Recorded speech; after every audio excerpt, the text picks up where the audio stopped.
Selamat berjumpa kembali dengan Tansa Eling TV, dan jangan lupa untuk memberikan subscribe. Semoga bisa mencapai 1000 sehingga dapat memberikan sharing secara langsung lewat YouTube. Baik, sahabat terkasih di dalam Dharma, pada kesempatan kali ini Tansa Eling akan berbagi materi dengan tema ketika cinta harus memilih. Ya, rasa sangat asik sekali nih, khususnya untuk para remaja ya, yang anak muda dan mudinya belajar bagaimana memahami sebuah proses hubungan, ya, sebuah proses pendekatan untuk mendapatkan pasangan.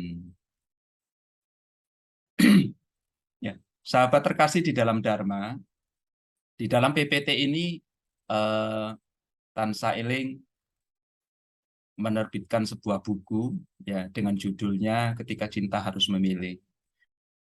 Jika Anda ingin mendapatkan bukunya, bisa hubungi nomor WA yang tercantum 0859 9392 1996. Baik, satu kebahagiaan bagi Tansa Eling TV kali ini bisa berbagi dengan tema yang cukup menarik, ya. Tema yang begitu tentu sangat nanti bisa membantu Anda ketika ingin memberikan sharing dhamma, ya, membuat sebuah artikel dan yang lainnya, atau memberikan sebuah inspirasi untuk Anda mendapatkan sebuah pengalaman dari sebuah presentasi. Ya. Baik, kita akan lanjut. Kenapa Tansa Eling membahas tentang tema yang tercantum, ya, ketika cinta harus memilih. Kita lanjut slide selanjutnya. Error ini. Oke. Ketika cinta harus memilih, kenapa Tansa Eling ada menulisnya menjadi sebuah karya buku, ya. Ada sebuah pertanyaan-pertanyaan yang tentu saja menjadi bahan inspirasi terdorong untuk menulisnya. Pertanyaan tersebut, apakah dalam agama Buddha ketika mencari pasangan hidup atau jodoh ada petunjuk yang tertulis di dalam ajaran Buddha? Nah, tentu saja kali ini Tansa Eling TV akan berbagi, ya. Kadang beberapa pertanyaan-pertanyaan ini terlontar dari teman-teman umat Buddha. Ya. Kalau di dalam ajaran agama Buddha apakah ada sih petunjuknya? Lalu seperti apa petunjuknya yang pernah disampaikan oleh Buddha? Ya. Lalu di mana? Gitu kan. Sebenarnya di dalam Tripitaka itu ada dibahas juga, ya. Jadi buku ini menggunakan referensi-referensi dari Tripitaka yang nanti bisa menginspirasi Anda. Jadi pertanyaan inilah yang membuat Tansa Eling terdorong untuk membuat sebuah karya kecil, ya, semoga dapat membantu Anda semuanya. Apakah benar di dalam ajaran Buddha itu diajarkan tentang cara memilih pasangan hidup, ya. Makanya terdorong dengan judulnya, yaitu Ketika Cinta Harus Memilih. Apakah cinta itu memang pasangan hidup itu harus memilih? Lalu bagaimana caranya? Kan gitu. Bagaimana cara mendapatkannya? Gitu. Oke, sangat menarik sekali ya. Nah, sahabat terkasih, kalau kita itu tidak memilih pasangan, ya, lalu kita itu hanya diam, lalu kita itu mendapatkan pasangan tersebut, ya, Ya kalau pasangannya itu adalah pasangan yang tepat. Kalau tidak tepat, nah ini masalah, ya kan?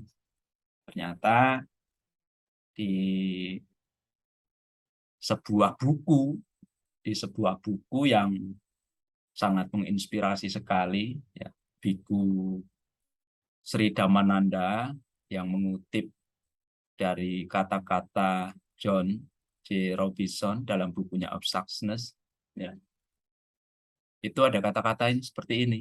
Jika Anda mendapatkan pasangan yang tepat, sangatlah membahagiakan. Tetapi jika tidak, maka Anda hidup dalam neraka yang terus lengket dengan Anda selama 24 jam penuh setiap hari. Ini bisa menjadi satu hal yang paling pahit dalam hidup Anda. Gitu. Tapi kalau mendapatkan pasangan yang tepat, tentu akan memberikan sebuah hal yang begitu sangat indah bagi Anda yang ingin menempuh kehidupan rumah tangga. Ya. Padahal untuk mendapatkan pasangan itu kan perlu proses yang panjang. Gitu. Makanya di dalam pandangan Tan Sailing itu, pacaran itu ya hanya sebuah pendekatan, bukan sebuah ikatan yang aku kalau suka sama kamu ya kamu harus menjadi milikku gitu. Enggak. Tapi hanya sebuah pendekatan untuk mencari kecocokan melalui sebuah proses. Mencari kecocokan melalui sebuah proses. Makanya kalau nanti ketika melakukan pendekatan, tanda kutip itu pacaran, kok tidak cocok, putus ya nggak jadi masalah. Namanya nggak cocok. Tapi saya cocok sama kamu. Dia nggak cocok sama kamu. Nggak bisa dipaksakan. Kenapa? Karena kemungkinan tidak memiliki cara pandang yang sesuai dengan harapannya. Sehingga ada orang pacaran sudah setahun, 2 tahun, 3 tahun, putus. Sudah pacaran sampai 6 tahun, putus.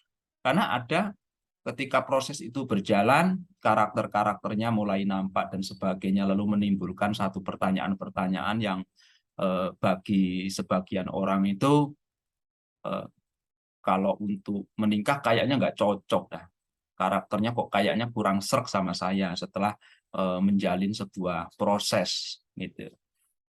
Itu apakah bermasalah, Banti? Tidak masalah. Jadi kalau orang itu pacaran sekali putus, 2 kali putus, 3 kali putus, 4 kali putus, ternyata setelah pacaran sampai 12 kali, satu lusin tuh ngerangkai hubungan percintaan ganti pasangan. Baru yang ke-13 kok baru cocok, ya nggak jadi masalah. Namanya aja itu adalah sebuah proses mencari pilihan untuk dijadikan pasangan hidup. Ya. Oh, Bante, saya sudah pacaran 9 kali putus, Bante. Saya sudah pacaran sampai 7 tahun, 4 tahun, 5 tahun, atau 10 tahun, kok ternyata putus. Nggak jadi masalah. Yang namanya ketidakcocokan itu muncul. Daripada nanti Anda itu pacaran 1 tahun kok cocok. Langsung ke pernikahan nih. Ternyata setelah menikah setahun, 2 tahun, 3 tahun kok karakternya, kesabarannya, yaitu ucapannya, perilakunya itu melanggar banyak moral, kesetiaannya tidak ada, kasar dan sebagainya. Lalu hubungan rumah tangganya eh, seperti dikatakan di sini, hidup hari-harinya penuh penderitaan seperti alam neraka gitu. Tapi kalau pas ketemu dengan prosesnya yang panjang, pada akhirnya menikah dan sebagainya, ternyata dia itu benar-benar memiliki satu pemahaman yang bisa saling menyeimbangkan sehingga keutuhan rumah tangga itu penuh dengan kebahagiaan gitu. Karena proses menikah itu berumah tangga kan tidak bicara tentang yuk menikah aja yuk gitu. Setelah kita menikah nanti kalau setahun nggak cocok kita cerai ya, kan nggak ada dalam proses pernikahan seperti itu. Oh, setelah sampai biara nanti buat tanda tangan kalau 1 tahun nggak cocok kita cerai gitu, kan nggak ada. Semua ketika melanjutkan ke sebuah pelaminan, perjanjian baik secara hukum, secara moral, agama itu adalah bicara tentang sehidup semati. Kan begitu indahnya ya. Indahnya kan eh, kalau menikah nanti sehidup semati kita ya, gitu. Perjanjiannya pun demikian. Tapi banyak fenomena-fenomena yang tidak berjalan semanis madu gitu kan. Tidak berjalan sesuai dengan harapan-harapannya. Makanya ketelitian, kehati-hatian, kecermatan, kesabaran, ya, keuletan untuk mencari teman hidup menuju rumah tangga itu ya perlu proses gitu, perlu proses ya. Oke, kita lanjut. Ini contoh-contoh nih. Oh, ya contoh-contoh. Mungkin ada yang punya pengalaman. Punya pengalaman. Ini ada pacaran berebut nih sampai kelahi. Ada yang puluhan pria jadi korban KDRT. Wah, ini suami suami takut istri ya. Ternyata tidak cuma perempuan yang jadi masalah KDRT, laki-laki pun bisa. Kalau sudah meningkat, ternyata istriku kok sangat saya ngomong satu, dia ngomong 10, saya ngomong dua, dia jawab 20 kali dan sebagainya. Oh, mungkin itu bisa karakter orang kan gitu. Nah, ini kasus, ini kasus. Tapi ada yang berjalan baik-baik saja, semuanya indah gitu. Tapi ada yang banyak bermasalah, gitu. Banyak yang bermasalah. Ini contoh-contoh. Cinta ditolak, pria ini nekat lompat dari lantai 3. Nah, gitu. Ingat bahwa proses mencari pasangan itu bukan harus membuat Anda menjadi buta. Gitu. Bukan membuat Anda itu untuk menjadi buta. Aku kalau sudah jatuh cinta sama si A itu ya, sama si bunga mawar, sama si bunga melati, dia ya harus jadi milikku. Aku kalau tidak hidup tanpa dia lebih baik aku mati. Oh, alangkah bodohnya itu. Alangkah bodohnya. Makanya perlu dipikirkan matang-matang ya anak-anak ya. Perlu dipikirkan matang-matang nih khususnya muda-mudi. Jangan Anda menjadi buta. Jangan Anda menjadi buta bahwa proses itu adalah proses pendekatan. Cita ditolak, dukun bertindak. Apa daya seorang perempuan ini malah tertipu ratusan juta. Ah, ini banyak kasus enggak ini? Ada yang punya pengalaman ya? Ada yang punya pengalaman mungkin? Karena saking cintanya semua apa yang diminta pulsa 100.000 tiap minggu dikirim dan terus menerus begitu. Eh, Anda sedang mencari sebuah proses pendekatan. Apakah dia seorang pria yang siap memberikan sesuatu, seorang perempuan yang siap memberikan sesuatu yang tidak melanggar hukum, melanggar moral gitu. Ke prosesnya kan banyak. Stres, cinta ditolak, pria ceburkan diri itu sungai dan hampir meninggal kedinginan. Sungainya kayaknya dari kutub utara ini. Sampai kedinginan menggigil ya. Masuk kulkas saja lah kalau nanti lagi stres itu. Ya. Tapi ada satu kata yang sangat indah, cinta ditolak tentang menerima dan mengakui. Ya, cinta ditolak tentang menerima dan mengakui. Ya, kalau memang kok saya eh, mengungkapkan sesuatu yang saya inginkan bahwa aku mencintaimu, ternyata dia menolak. Aku mengungkapkan bahwa aku mencintaimu, ternyata dia menerima. Kalau ditolak, semua bisa menjadi proses bahwa baik laki maupun perempuan itu punya pilihan. Makanya kita harus introspeksi diri ya. Kok cintaku ditolak ya? Kenapa ya? Adakah kekurangannya? Apa sebabnya dan sebagainya? Itu harus ya saya pikir Anda harus berpikir secara realita lah, realistis ya. Karena setiap orang itu kan punya punya cara pandang ya, penilaian untuk memilih eh, pasangannya sendiri. Ada orang punya kriteria-kriteria tentu karena dia cantik, karena dia kaya ya, atau bagaimana gitu. Ada mungkin punya pengalaman sendiri kan gitu.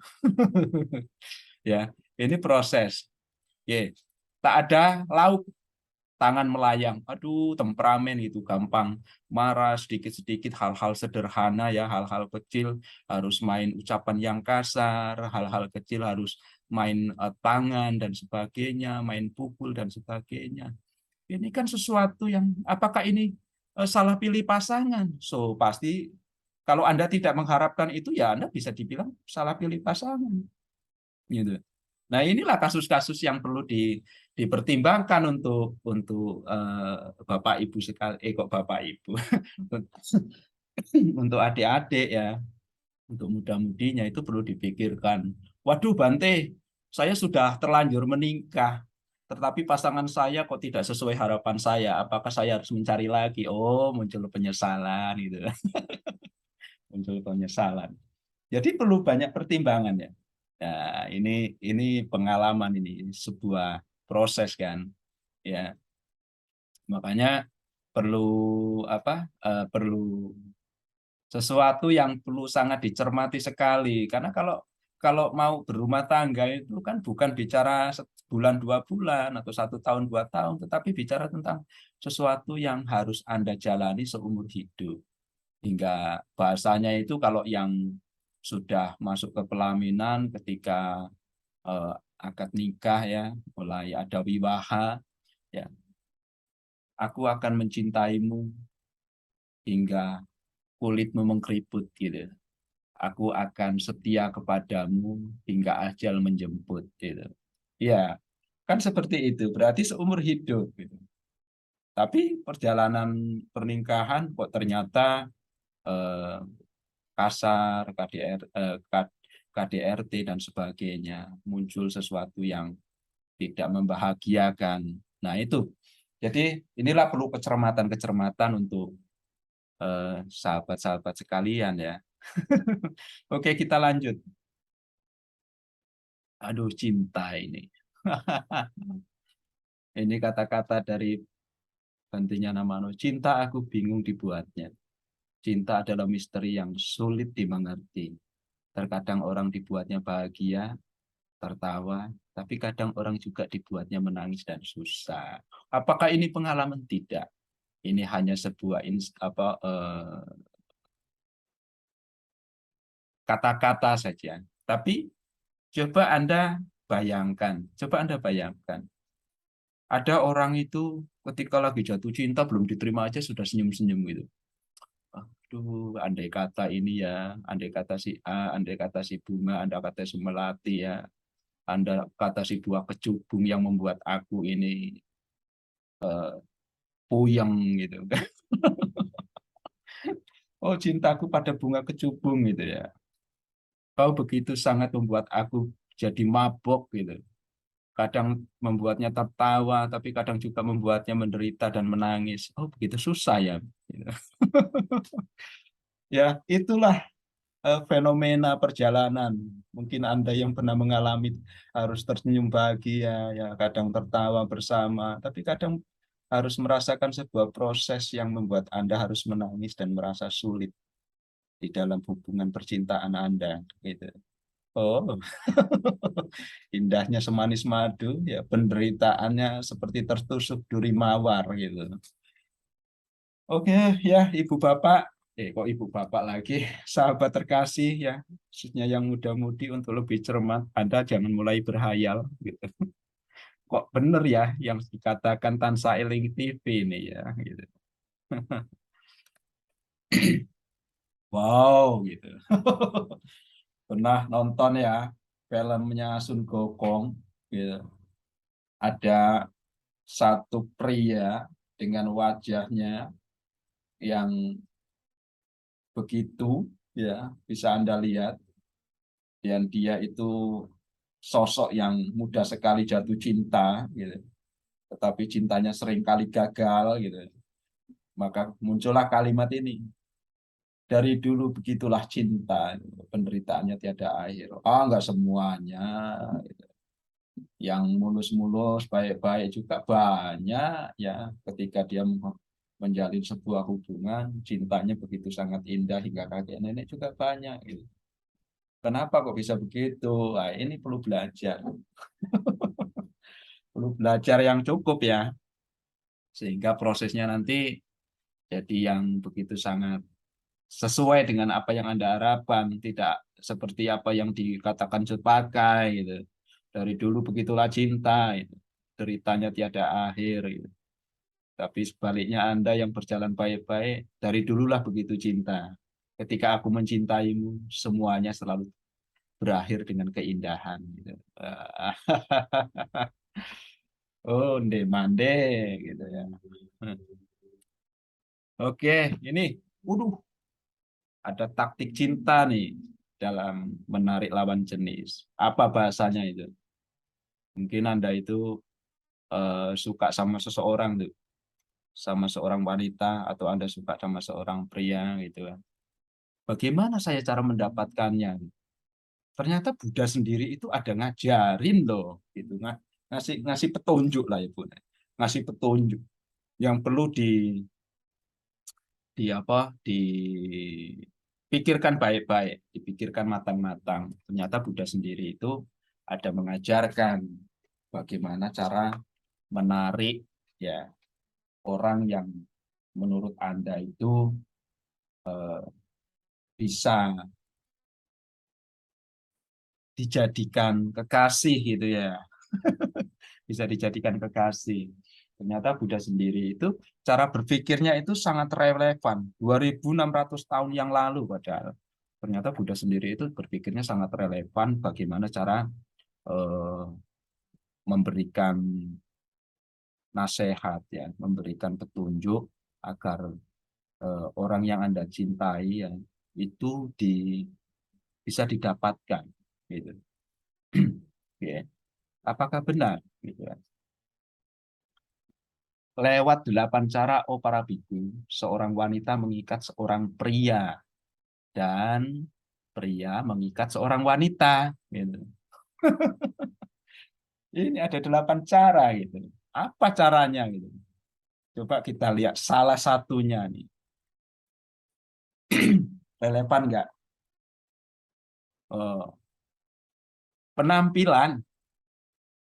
Makanya tidak heran itu kalau anak remaja, anak muda-mudi itu kalau mau pergi ke wihara, mau pergi jalan-jalan, ngumpul reunian dan sebagainya, itu sibuk sekali. Bagaimana cara membuat fisik ini punya penampilan yang oke gitu. Sampai kadang itu bercermin, gitu. Bercermin itu tidak sekali dua kali. Begitu bercermin, sudah benahin rambutnya, yang make upnya itu sudah pas apa belum, ya pakaiannya ini sudah pas apa belum, lalu putar kanan, putar kiri, lihat belakangnya bagaimana, tanya temennya, ini sudah oke belum ya, pakaian ini cocok enggak ya, gitu, ya kan? Eh, Lipstikku warnanya sudah sesuai enggak ya, gitu ya. Coba rambutku bagaimana ini, sudah oke, sampai ada yang rela mengorbankan uang untuk ke salon, ya kan, ke salon, nggak emak-emak, nggak muda-mudi, iya kan. Coba kalau ke tempat pesta, semuanya itu memiliki gaya tersendiri dengan penampilannya. Tujuannya untuk apa? Ayo, bukankah tujuannya adalah agar dia oke dipandang, oke dipandang, ya oke dipandang. Kalau anak muda-mudi yang cewek biar cowok-cowok itu tertarik ya kan, kalau yang cowok biar yang cewek-cewek itu tertarik gitu dengan penampilannya gitu kan, kan begitu.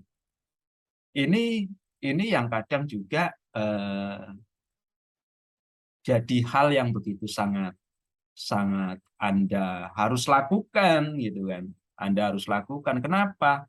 Ya memang begitulah caranya. Salah satu caranya itu begitu. Anda harus punya penampilan yang oke. Itu dari waktu ke waktu. Ternyata perkembangan zaman ya, fashion itu kan punya proses perubahan yang terus-menerus kayak handphone gitu, kayak mobil. Baru berapa bulan sudah muncul versi baru dan sebagainya. Anda harus update lagi gitu. Oh, ternyata model rambut udah berubah ikut tren. Tren pakaian apa ikut tren, ya kan? Itu terjadi. Ya, makanya Anda juga harus punya pengalaman tentang cara bagaimana membuat dan menjaga sebuah penampilan agar oke. Kenapa?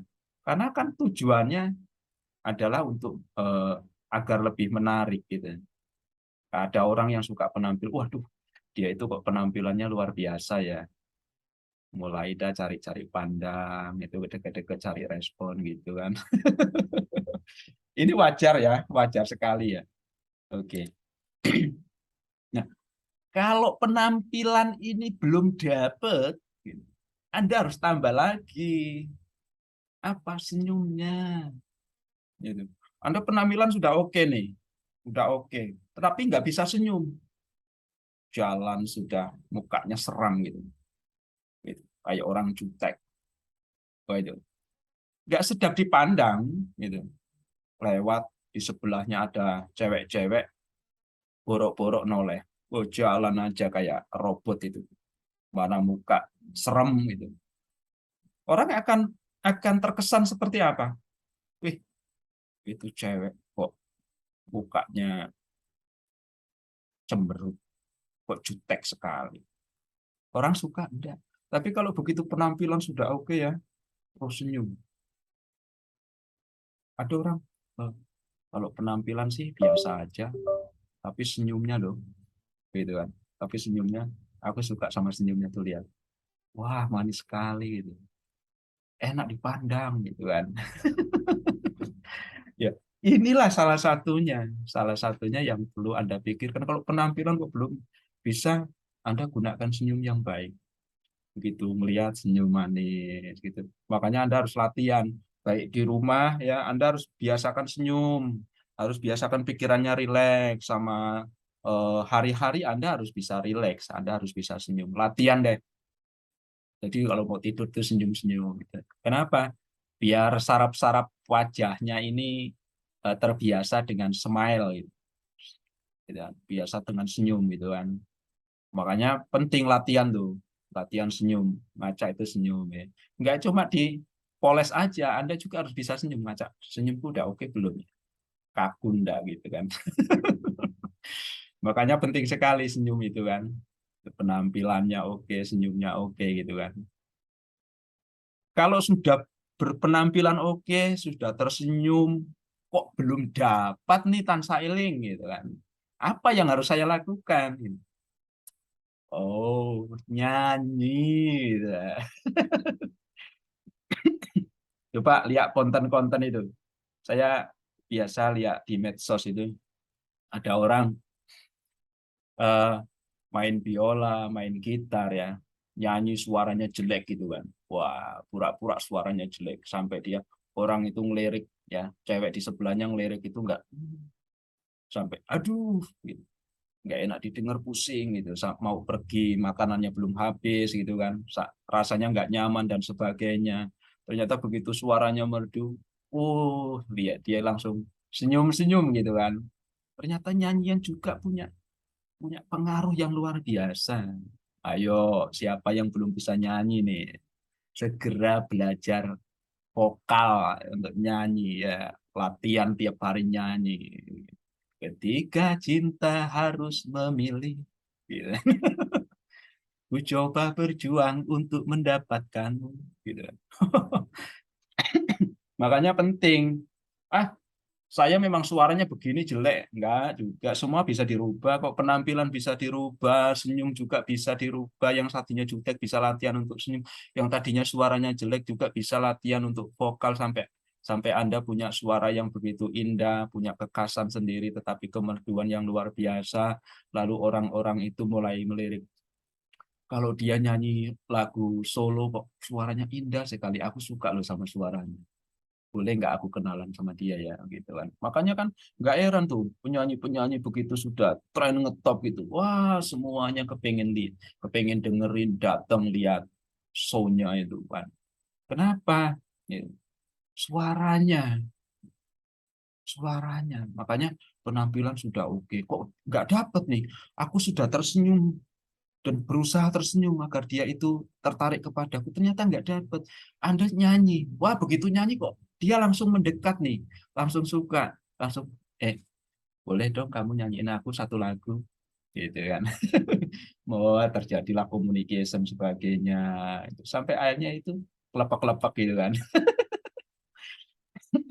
Makanya penting nih untuk terus belajar nyanyi gitu kan. Ya, nangis on demand gitu.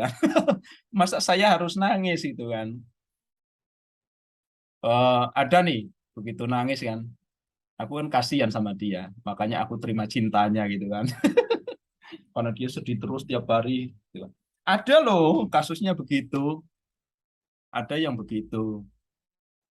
Suatu ketika di sebuah tempat gitu kan. Jadi dia sudah berumah tangga, sudah menikah dan punya anak dua. Si suaminya itu cerita, dulu dia itu eh, pernah sampai sampai sedih kayak orang stres gitu loh, Tan Sailing gitu. Loh, kenapa? Nggak tahu, saya juga nggak tahu. Tapi ada seorang teman itu bilang, coba kamu terima aja cintanya itu. Kalau kamu terima cintanya pasti dia sembuh katanya. Oh iya, iya. Dia tiap hari nangis, dia tiap hari bersedih. Katanya. Terus si cowok itu bilang, iya ya, mungkin ya. Aku coba menolong dia. Tapi ya, menurut kamu bagaimana? Ya oke sih, nggak apa-apa katanya. Aku juga suka kok katanya. Dia bilang kan. Lalu dia deketin, ngobrol dan sebagainya sampai suatu ketika terjadi sebuah perjalanan dan dia eh, bisa saling menerima, lalu menikah dan sampai sekarang masih utuh keluarganya, ya masih berjalan baik-baik dan semuanya terjadi satu keharmonisan di dalam kehidupan rumah tangganya. Awal mulanya apa? Karena kasihan gitu, nangis tiap hari bersedih dan sebagainya gitu kan. Apakah saya harus praktik begitu ya gitu? Gitu kan hak Anda gitu. Sasa nanti kalau sudah penampilan oke, senyuman sudah oke, nyanyian sudah oke, aku mau nangis dan teriak-teriak biar kedengaran dia. Kenapa kok dia nangis dan sebagainya? Dia itu karena saking senengnya sama kamu, tapi kamu enggak terima atau kamu itu enggak ngomong-ngomong katanya. Dia sedih, bersedih tiap hari gitu kan. Terus datang ketuk pintu, kenapa kamu bersedih? Nah, lalu berhasil gitu ya. Ini sudah penampilan oke, senyuman sudah oke, nyanyian sudah oke. Udah nangis, Bang. Udah nangis gitu. Kok belum dapet? Pakai lagi ilmunya. Yo, communication-nya bagus. Makanya tidak sedikit nih. Aku kalau kalau lagi deket sama dia itu kalau ngobrol eh, sama dia ketika saya punya masalah, dia itu kalau ngasih solusi ya sangat sangat ngena sih gitu kan. Ada yang begitu. Ucapannya itu dewasa sekali. Ketika saya ada masalah, dia mampu mendengarkan, mampu memberikan jawaban-jawaban yang membuat saya itu lebih nyaman, lebih tenang gitu kan. Ada yang begitu. Makanya penting. Communication itu penting. Lisan ini penting. Tapi ada yang justru karena ucapannya tidak bagus, bubar loh. Ada suatu ketika itu. Jadi suatu ketika ada seorang seorang anak muda dan dia menjalin apa pendekatan, ya, anggap aja tanda kutip itu pacaran, ya. Pacaran sudah beberapa bulan, jalan bareng, ya bagus dan suatu ketika kejadiannya itu begini, si cowok ini mau jemput dia, ajak keluar jalan lah. Mobilnya diparkir agak jauh dari rumahnya, lalu dia jalan kaki. Begitu jalan kaki sampai depan rumahnya, si wanita itu sedang ribut sama orang tuanya dan keluar kata-kata yang begitu sangat tidak pantas lah, kasar gitu kan. Begitu mendengar itu, dia berpikir, diam hening sebentar lalu pergi. Dan dia nggak sampai ngetuk pintu, nggak sampai masuk dan sebagainya. Si perempuan itu atau wanita itu nggak tahu dia pulang. Habis setelah itu dia diam di dalam communication, nggak melanjutkan hubungan. Ini gara-gara ucapan, nggak ucapan. Makanya ucapan itu penting. Communication itu penting. Bagaimana agar ucapannya bagus? Banyak belajar. Itu banyak belajar. agar lebih dewasa cara berpikirnya gitu kan. Karena ucapan itu kalau salah mengeluarkan jadi masalah. Tapi kalau tepat mengucapkan ini akan menjadi sebuah keindahan tersendiri. Sesuatu yang sangat menyejukkan ketika didengar itu kan, membuat lebih tenang dan sebagainya. Makanya ucapan itu kan penting. Ketika nanti berumah tangga yang satu lagi jutek, lagi stres, eh, hati-hati sekali kan harus mengeluarkan ucapan itu. Apakah menambah konflik ya, atau menambah masalah, atau justru eh, mendinginkan suasana gitu kan. Makanya ucapan sangat penting sekali. Belajar communication gitu kan ya, untuk apa? Ya untuk mendapatkan. Makanya belajar communication nggak harus setelah nanti saya nikah lah gitu. Ucapan itu ya harus dilatih sejak dini, dipelajari sejak dini agar lebih dewasa dan sebagainya gitu ya. Oke, sudah penampilan, senyuman sudah, nyanyi sudah, tangisan sudah, ucapan sudah, oke, kok nggak dapet nih? Kok dia nggak tertarik ya? Sentuh. Belas asih ya, ingat ya, jangan yang aneh-aneh.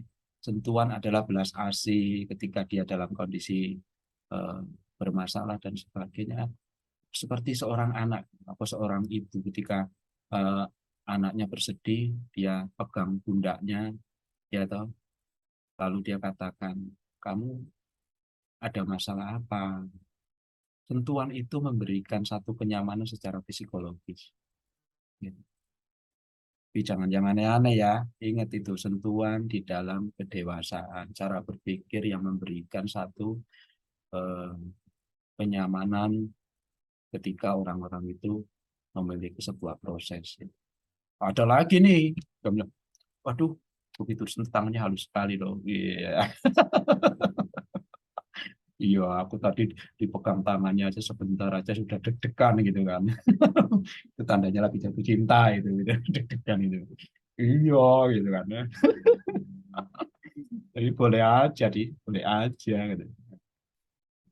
Ini udah, ini ada penampilannya sudah, senyum sudah, nyanyi sudah, nangis sudah, ucapan dewasa sudah, sentuhan sudah. Enggak kena juga, pakai lagi ilmu. Iya, apa hadiah? Hadiah ini penting untuk Anda berikan. Siapa yang nggak suka hadiah? Tuh, jangan pelit-pelit dong gitu kan. Ah, saya nggak suka kalau dia terlalu matre. Loh, bukankah hadiah ini salah satu cara Anda itu memberikan satu perhatian, ya, perhatian kepada kepada orang-orang yang Anda cintai. Ya sesederhana mungkin, tapi itu adalah satu perhatian. Itu. Ketika dia berikan hadiah, bunga, ya, jajan, mungkin bawain ketika ngapel itu dibawain jajan dan sebagainya. Sudah saya bawain hadiah semua, bukan anaknya loh Tan Saeling yang jatuh cinta, malah orang tuanya. Jangan kebalik gitu ya. Tapi hadiah ini juga salah satu cara untuk memberikan daya tarik tersendiri gitu, daya tarik tersendiri. Makanya kalau ada dia matre, jangan salah bahwa orang mencari cinta itu kan perlu perlu perjuangan, ya, perlu materi juga. Oh ya nggak jadi masalah dong. Ada orang yang suka karena ketika diberi hadiah dia menjadi lebih tersentuh, menganggapnya sebagai sebuah perhatian, sebuah kepedulian. Bisa saja begitu, ya. Makanya penting hadiah itu. Apa yang bisa Anda berikan gitu kan? Ya, penilaian itu. Jadi positive thinking dulu ketika Anda ingin ingin apa mencintai seseorang. Kalau Anda itu pesimis dulu, bagaimana? Lalu Anda memandang setiap orang itu dengan negatif bahwa ketika diberi hadiah dia sangat senang sekali lalu menganggapnya oh dia itu matre. Enggak juga, ya, enggak juga. Saya rasa dewasa gitu kan ya. Oke, yang delapan, sikap Anda, kesan sopan santunnya gitu ya, ke apa orang yang memiliki integritas yang rendah hati ya. Ini sikap sangat penting depan orang tuanya, permisi, selamat pagi, eh, ya kan, communication itu kan, sikap itu kan penting kan, sikap itu sangat penting karena sikap itu secara langsung juga nampak Itu jadi perhatian juga. Makanya penting juga belajar bagaimana harus bersikap. Dan ini yang diajarkan oleh Buddha, ya, yang diajarkan oleh Buddha, diajarkan oleh Buddha. Makanya penting Anda harus berpikir positif. Gitu. Makanya di dalam ajaran Anggabuna, kalau sudah 8 ini nggak bisa, harus bagaimana nih Tansa Eling itu. Dukun bertindak, nggak relevan. Nggak relevan. Buddha nggak mengajarkan begitu. Buddha mengajarkan cara 8 ini. Anda harus banyak banyak introspeksi diri. Apa yang harus saya lakukan? Oh, mungkin belum jodoh ya. Ya Anda cari. Setiap orang itu punya hak untuk memilih kok. Semua orang itu punya hak untuk memilih. Bukan berarti Anda suka, dia harus suka. Nggak bisa. Tapi Anda harus berjuang bagaimana agar dia itu bisa mencintai Anda, gitu, menerima Anda. Kita harus berjuang. Ketika cinta ketika cinta ditolak, dukun bertindak. Mana ada. Di Buddha nggak ada di ajaran Buddha. Buddha 2600 tahun yang lalu itu sudah berpikir sangat relevan. Ini seperti ini. Relevan sekali loh. Ya, inilah jadi pertimbangan Anda harus berpikir sejak dini. Sejak dini apa yang harus saya miliki dari 8 ini.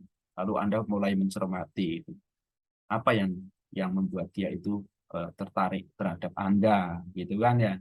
Oke, saya rasa itu ya di season 1 untuk pembahasan tentang ketika cinta harus memilih. Nanti kita bisa lanjut di season yang kedua ya.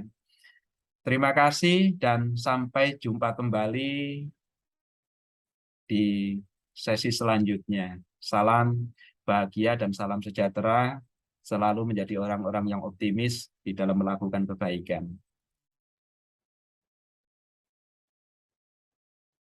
Jangan lupa subscribe dan like ya. Kita bagi ke teman-teman Anda untuk membantu mencapai 1000 subscribe agar bisa memberikan live streaming di channel Tansa Eling TV.